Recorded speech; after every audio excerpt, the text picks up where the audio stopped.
Hello, everyone. We are live on YouTube and LinkedIn again, bringing you another exciting episode of the Top Innovator Series. This is where we dive into proven leadership ideas, game changing strategies, and of course, the brilliant minds behind all of this. My name is Joseph Martins, and I'm super excited to introduce our guest for today. With us today is Tom Scott. Tom is the founder of Cyber Sherpas, a virtual cybersecurity company. He's also the inaugural director of the South Carolina Cyber Consortium. He's a member of the FBI's InfraGuard program, and he also serves as an advisory board member. Tom, it's an absolute pleasure to have you with us this morning. Thank you, Joseph. I'm looking forward to the conversation. Great, let's dive right in. Super accomplished career, many highlights in your career, Tom. When you reflect on it, I'd be curious to know, where do you see the secret ingredients to your success? What brought you to where you are today? I would say the secret ingredients, if there is any, is working for good bosses. Working for individuals Okay. that not only have the workplace in mind, but have you in mind as well. I worked for a gentleman one time, and he said, I am failing you if I, as your supervisor, am not preparing you for your next job. I think I was, I don't know, 25, 28. And when he said that, Joseph, it absolutely blew my mind. It's Because for so, me, work was a place where you just went to work. mhm. And that's how you got paid. That's how you paid your bills. It wasn't a career to me at that point. And when he did that, it indicated to me a level of, as the boss, you don't always have to be the bad guy. As the boss, you can actually be a good guy. And if you're doing like he did, where you're working to help your employees get their next position, then that just stuck with me. It truly did.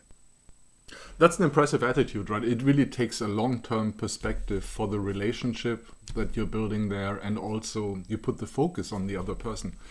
That that is awesome.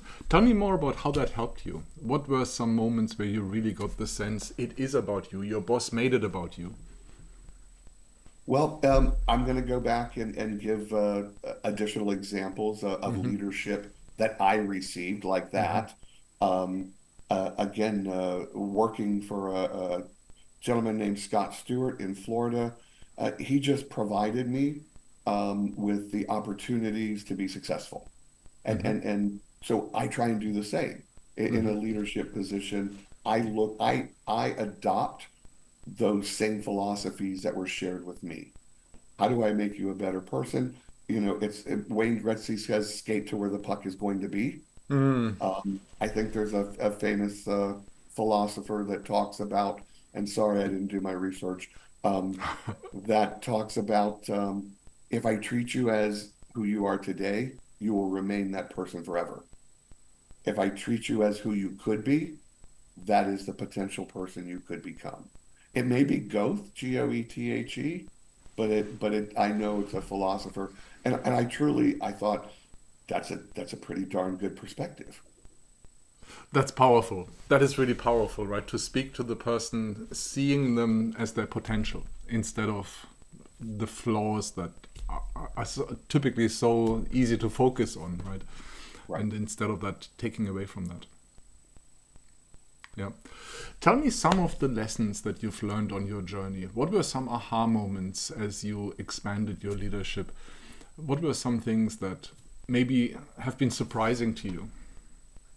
So what I just turned 60, and I'm amazed at how many things I've learned in the last 10 years that seem to be epiphanic or incredibly eye-opening.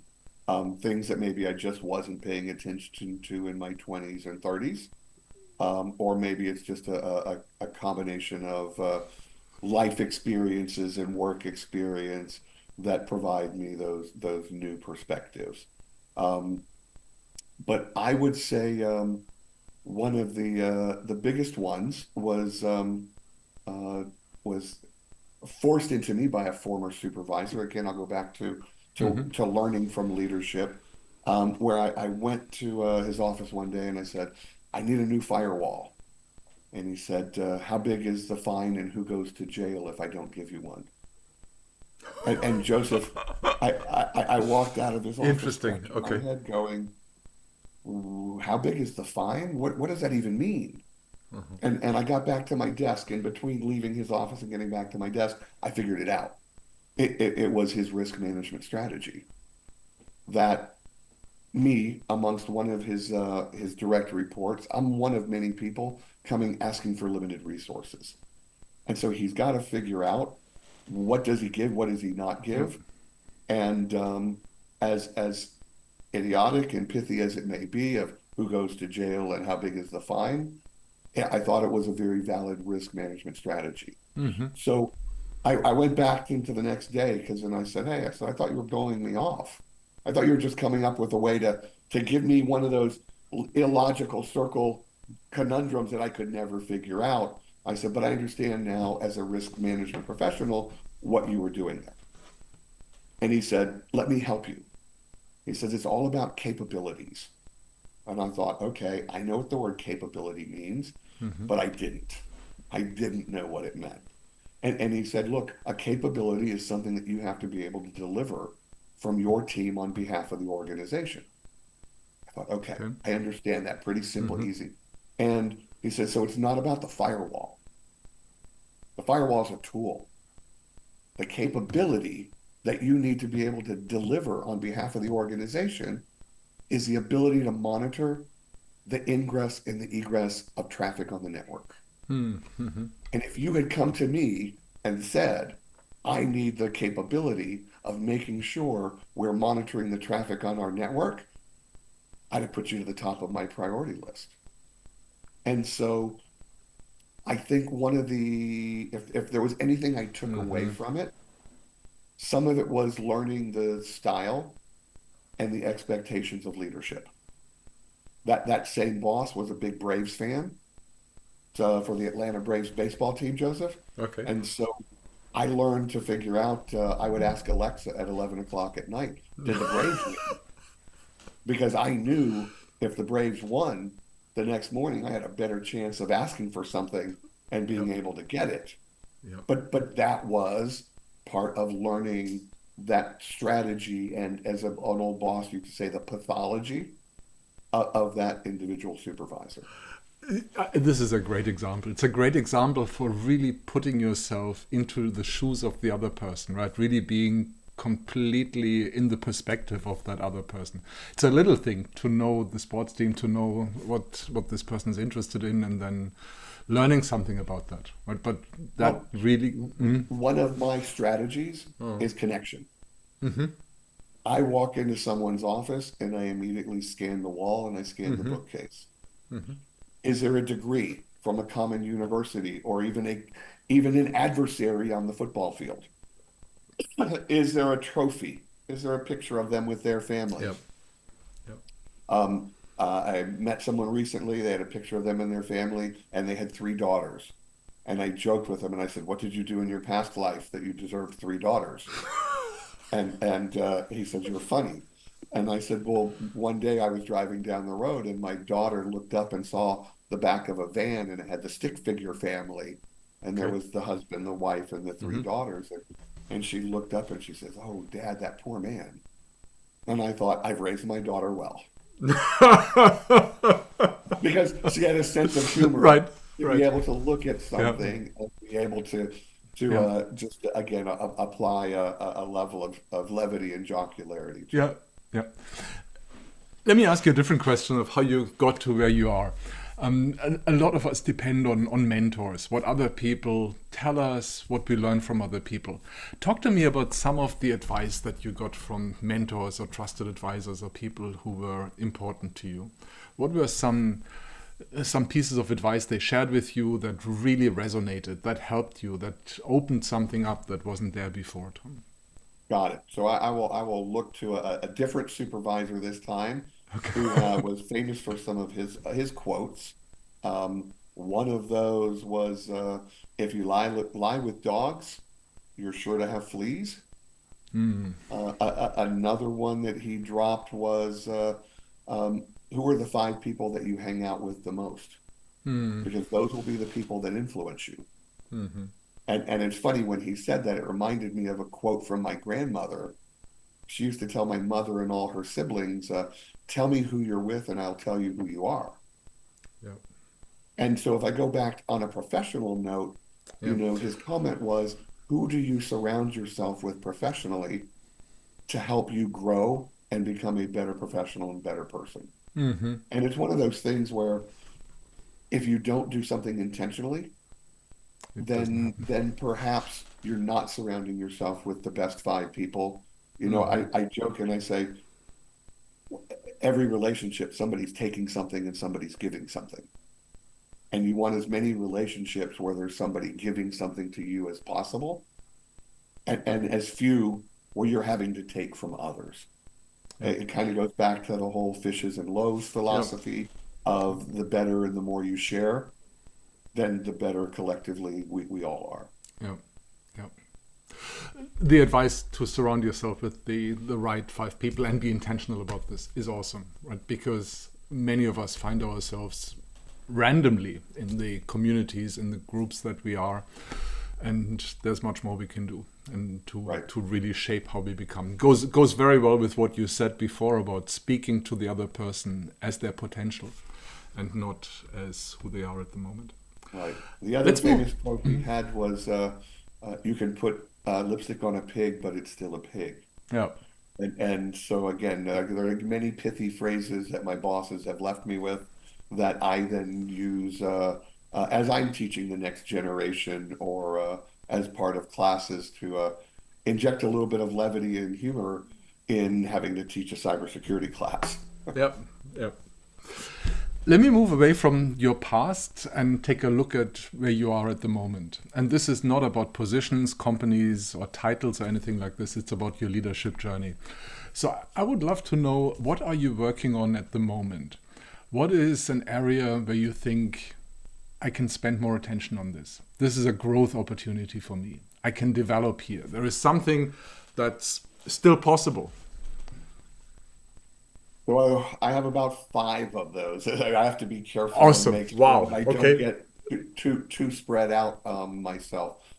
Couple things. So I just started. You said it's not about roles, but I Right. just started working with a university in Aiken, South Carolina, that's tied in with the National Laboratory and U.S. Army Cyber Command, helping them Mm-hmm. with workforce development.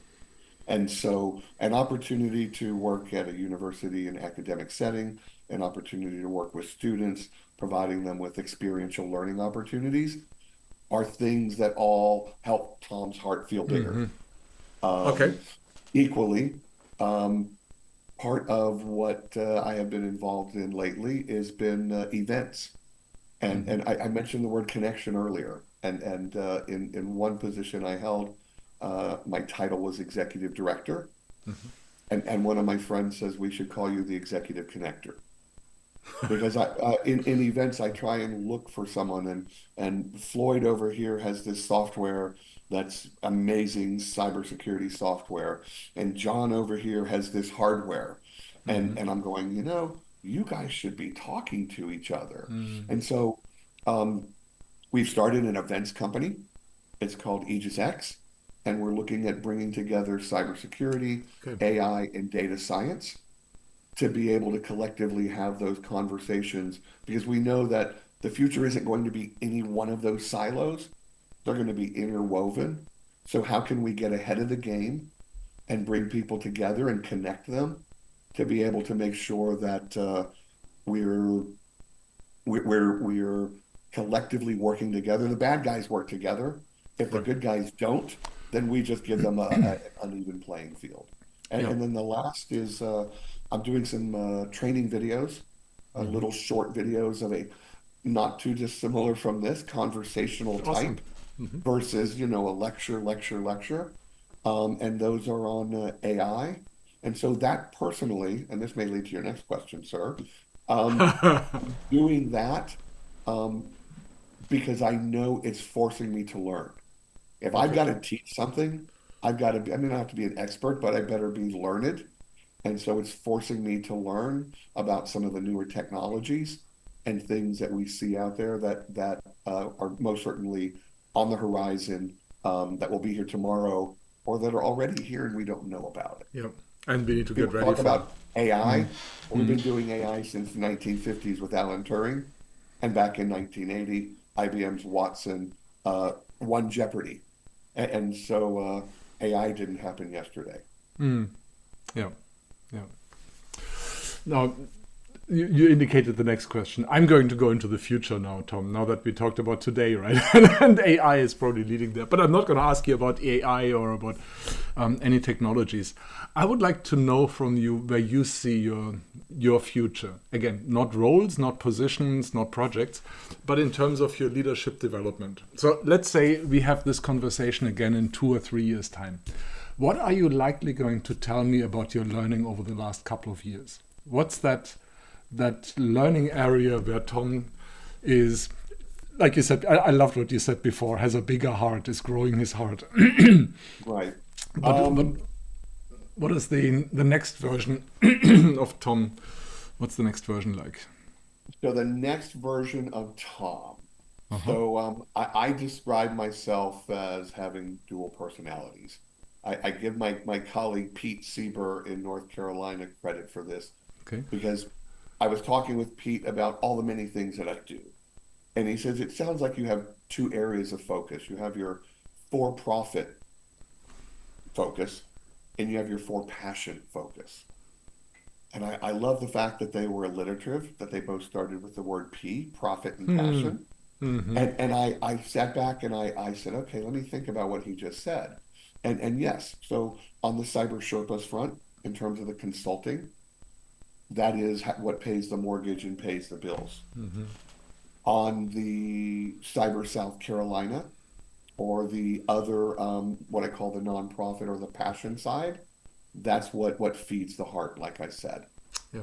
Ideally, in 2 years, I would love for the for-profit to be more sustainable and more profitable because it's built into the word profit, Right. Right. which then gives me more opportunities to focus on the for passion part of my personality and the things I like doing. Had a great couple weekends this past month judging Mm-hmm. robotics for the first robotics group, meeting some of the most incredible leaders that we're going to have over the next 5 or 10 years of some of these brilliant high school students and having more opportunities to do things like that to contribute back to the greater community are where I would like to see myself Awesome. in that 2 or 3 year period. Awesome. This little comment about expanding the heart or making the heart go bigger really has a lot of application, right? And it can show up in so many different ways. Well, we got to come Let up with me, that work-life balance.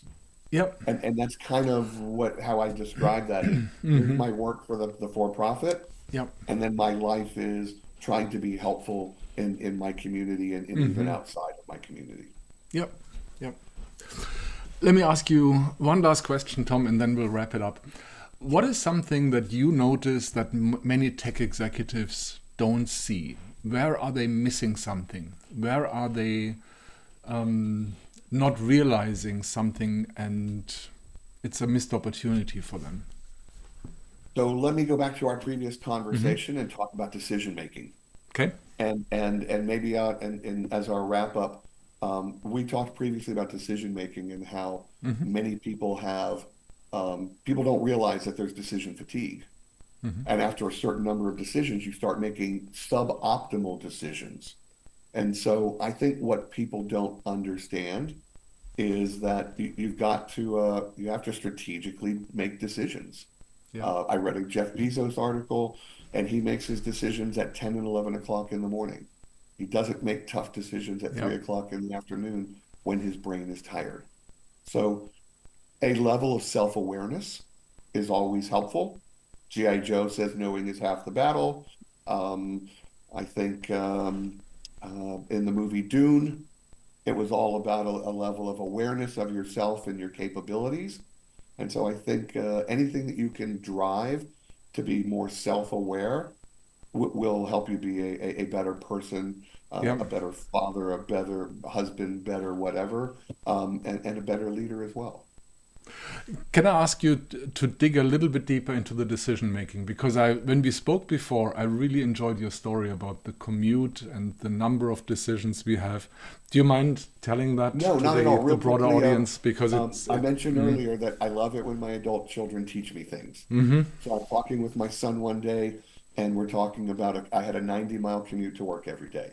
It was a great opportunity, but it came with some pluses and minuses. And he said, Dad, most people have about 10 good decisions in them a day. And he goes, and I bet you spend all of those just getting to work in the morning. And when he said that, epiphanic, wow, that means that I'm getting to work and I'm already tired in my brain from having to make all those decisions of weaving in and out of bad traffic and maybe even being the bad traffic myself. And so at work, for those next 6, 8 hours, I'm making suboptimal decisions. Maybe not bad decisions, but maybe not the most fresh brain decisions.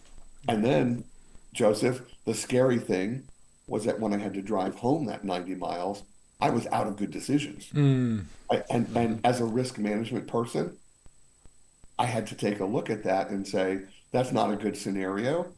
I made a change in the job that eliminated that 90-mile commute to work every day, simply because the last thing I needed to do was to make a bad decision on a highway driving 80 miles an hour, of course, and then cause either damage, negative impact, or loss of life, not only to myself, but maybe even to someone else. Yeah. Thank you for sharing that story again. This concept of having a limited number of good decisions in us per day, I think that's intriguing. And using those wisely, using them, whatever we find is the right application for them. But that's neat. I've never thought of decisions that way, as a limited resource in a day. Well, I told you earlier, I referee. And everyone's expecting good decisions the entirety of that match. And sometimes I go back and sometimes I'll make a decision and I won't sleep for 2 days because of the decision I made. Or I go back and I rethink it and I said, how could I have done that differently? How could I have de-escalated that situation so it didn't end up where it was? And I have another colleague, he videotapes all of his games. And he goes back and he does a level of self-assessment and said, in this situation, I think I made the right decision. Now I have the benefit of videotaping and watching it in slow motion and watching it 6 times to be able to better determine whether that was a right or wrong decision. And so hopefully the next time I have to make a similar decision, I've thought this process through before I have to make and in refereeing, we call them, or they called it, multiple decision situations. I have to be looking here, I have to be looking here, I have to be looking here, I have to be looking behind me, and making a decision on each of those different communities and players in a grand decision.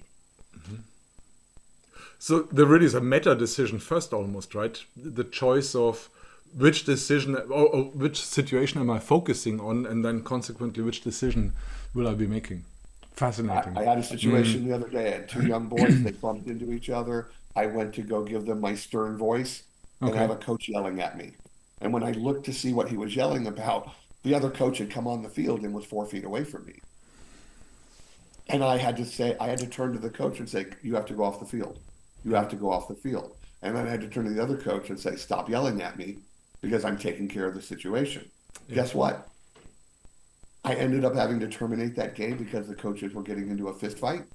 I never got to come back to my original premise of addressing the 2 young boys who had gotten into a tussle. So yes, I had to be making multiple decisions, and what was my primary decision got taken away from me. And without any control of mine, I had to immediately turn and address the adults who wanted to be children. I'm glad we got to the topic of decision making, and I really like the story you shared. I would like to take it one step further on the decisions. Because I'm just fascinated by it now, and I think others will be as well. What would be your advice in terms of decision making in the context of leadership then? The thing that springs to mind, right? We can't videotape us. Or maybe we can on a meeting like this, right? So we could we could revisit decisions that are made in a Teams meeting or in a Zoom meeting or so.